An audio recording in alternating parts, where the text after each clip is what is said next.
ஆ இப்போ இந்த ஃபோட்டோல இருக்கிறவங்க யாருன்னா, பீகார்லேருந்து சென்னைக்கு வேலை தேடி வந்த ஒரு ஹிந்திக்கார ஃபேமிலி. இவங்க என்ன பண்ணியிருக்காங்கன்னா, எங்க ஃப்ரெண்டு ஒருத்தர நம்பி இந்த ஊருக்கு வந்திருக்காங்க. பீகார்ல தெரிஞ்ச ஒரு ஃப்ரெண்டு வந்து இங்க சென்னையில வேலை பண்றதுனால, அவர நம்பி இந்த ஊருக்கு வந்திருக்காங்க. அவன் என்ன பண்ணியிருக்கான், ஒரு காலேஜ்ல வேலை இன்னொரு ஃப்ரெண்டு கிட்ட சொல்லி காலேஜ்ல வேலை அந்த ஃப்ரெண்டு என்ன பண்ணியிருக்காரு, ஒரு காலேஜ்ல வந்து செக்யூரிட்டி வேலை வாங்கி கொடுத்துருக்காரு. அது காலேஜுக்குள்ளேயே ஒரு ரூம் எடுத்து, காலேஜுக்குள்ளேயே ஒரு வீடு அங்கேயே இருக்குதுன்னு நினைக்கிறேன். அந்த வீட்டுக்குள்ளேயே இவங்களுக்கு வந்து தங்குறதுக்கு இடம் கொடுத்துருக்காங்க. ஒரு 2 நாள் ஸ்டே பண்ணி அங்க தங்கியிருக்காங்க போல இருக்குது. இந்த வேலை வாங்கி கொடுத்தவன் வந்து அவன் ஒய்ஃப் மேல வந்து அவருக்கு வந்து ஒரு ஆசை வந்துருக்குது அந்த ஒய்ஃப் மேல. இந்த ஃப்ரெண்ட் அவங்க வேலைக்கு வந்து அவங்க ஒய்ஃப் மேல ஒரு ஆசை வந்துருக்கு. அவர் என்ன பண்ணிக்காரு, இந்த பொண்ணை எப்படியாவது நம்ம அடைஞ்சிடணும் அப்படின்னு சொல்லிட்டு ஃப்ரெண்டுங்க ஒரு 4, 5 ஃப்ரெண்டுங்க அவங்களும் பீகார் பசங்க போகுது, இங்கே வேலை பண்ற பசங்க போகுது. அவனும் கூட நைட்டு ஃபுல்லாக தண்ணி வச்சுட்டு இந்த ஃபேமிலி தங்கிருக்கிற வீட்டுக்கு போயிருக்காங்க அந்த காலேஜுக்குள்ள. அங்கே போயிட்டு தப்பா நடந்து பொண்ணை ரேப் பண்ண ட்ரை பண்ணிருக்காங்களோ. அந்த பொண்ணும் அந்த பையன் அந்த பொண்ணுடைய வீட்டுக்காரன் அவனை 2 பேரும் தடுக்க போது கையில் கிடைச்ச ராட்லாம் எடுத்து அடிச்சு அந்த வீட்டுக்காரன் அங்கேயே செத்து போயிட்டுருக்கான்.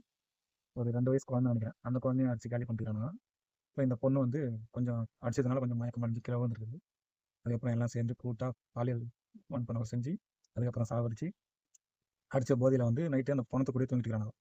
மறுநாள் காலையில வந்து ஃபர்ஸ்ட் வந்து அந்த குழந்தைய எடுத்துன்னு போயிட்டு ஏதோ ஒரு ஆற்றுக்கு தூக்கி போட்டுக்கிறாங்க. ரெண்டாவது வந்து அந்த லேடி குமாரி அந்த பொண்ணு பேர், அந்த பொண்ணை தூக்கின்னு போயிட்டு இந்த குப்பை கிடங்கெல்லாம் போடுறாங்க சென்னையில், எல்லாம் குப்பை எடுத்துட்டு அங்கே எடுத்து போய் போட்டுக்கிறாங்க.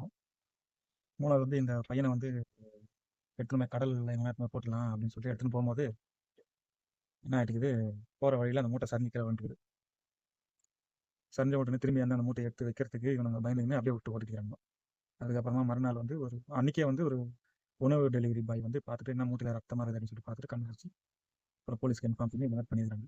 இது பண்ணது எல்லாமே வந்து பீகாரை சேர்ந்த அவனுங்க ஃப்ரெண்டு. இதை வந்து ரொம்ப வன்மையாக வந்து கண்டிக்கத்தக்கது.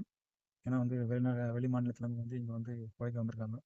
அவங்களுக்கு வந்து அவங்க மாநிலத்தில் சேர்ந்தவரே வந்து இந்த மாதிரி பண்ணும்போது அது ரொம்ப மனசுக்கு ரொம்ப வருத்தமாக இருந்தது. இது உங்களுக்கு தெரிவிக்கணுன்றதுக்காக இந்த வீடியோ நான் பதிவு செய்கிறேன்.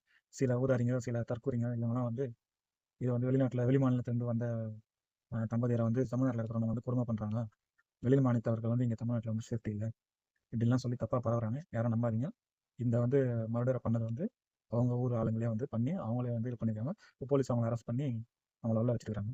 அதனால் தப்பான வதந்தி யாரும் பரப்பாதீங்க. இது யாரும் தமிழ்நாட்டில் இருக்கிறவங்க யாரும் இல்லை சென்னையில் இருக்கிறவங்க யாரும் செய்யலை. இதை அவங்க ஊர் ஆளுங்களே வேலை வாங்கி தரேன்னு கூட்டின்னு வந்து இங்கே வந்து ரேப் பண்ணி சாவடிச்சு எல்லாரையும் சின்ன குழந்தைங்க கூட பார்க்காம சாவடிச்சு போட்டிருக்காங்க. அதனால் இதை வந்து இதான் உண்மை. யாரும் தப்பான வதந்தி பரப்பாதீங்க. நன்றி.